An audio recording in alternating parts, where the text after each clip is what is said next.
মায়ের ঋণ আমরা শোধ করব কোন জায়গার থেকে করব, কোন দিক থেকে করব? পৃথিবীর এমন কিচ্ছুই আল্লাহ বানায় নাই যেটা দিয়ে মায়ের ঋণ শোধ করা যাবে। এজন্য নবীও মাকে বড় ভালোবাসতেন।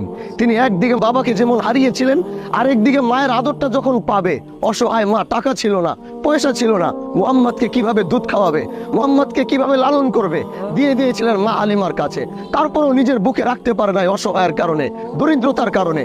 তারপরও যখন ফিরে আসলো, ফিরে আসার পরে যখন আব্দুল্লাহর মায়ের দুনু আদর যখন তিনি পাবে, তখনই তার মাও আল্লাহর নবীর থেকে বিদায় নিয়েছিল।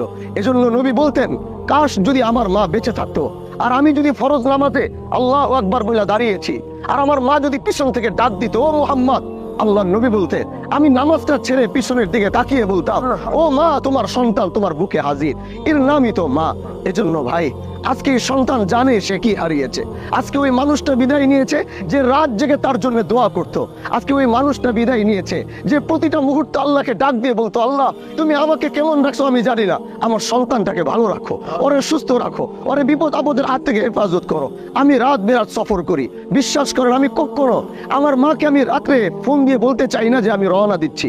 কখনো বাসায় আসতে আমার 2টা বাজে, 3টা বাজে, কারণ আমার মা যদি কোনো রকম জানতে পারে যে রাতে আমি রওনা দিয়ে দিছি, বিশ্বাস করেন আল্লাহর জাতের কসম করে বলছি, সেই রাত্র 3টা বাজে এসে দরজার সামনে দাঁড়াইলে যদি দেখি সে দরজা খুলে কেউ দাঁড়াইছে, ওইটা আমার মা।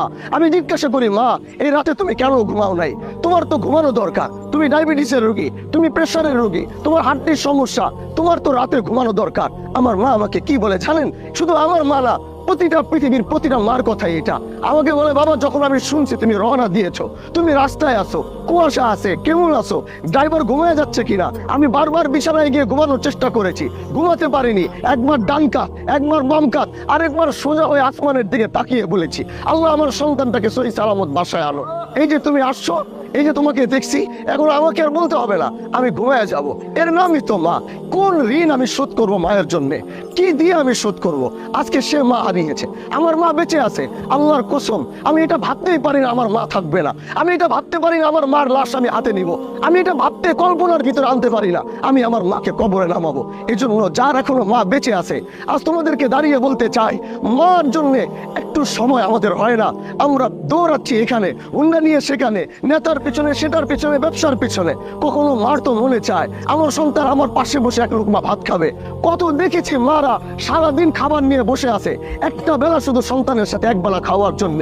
কিন্তু আমরা এত ব্যস্ত, দুনিয়া আমাদেরকে এত ব্যস্ত বানাইছে, মা দিনের পর দিন খাবার নিয়ে অপেক্ষা করেছে একবেলা আমার সাথে খাবে, কিন্তু আমি সেই সময়টুকু দিতে পারি নাই। যাও আজকে মাকে কবরে রাখো, আজকে তোমার জন্য কেউ অপেক্ষা করবে না।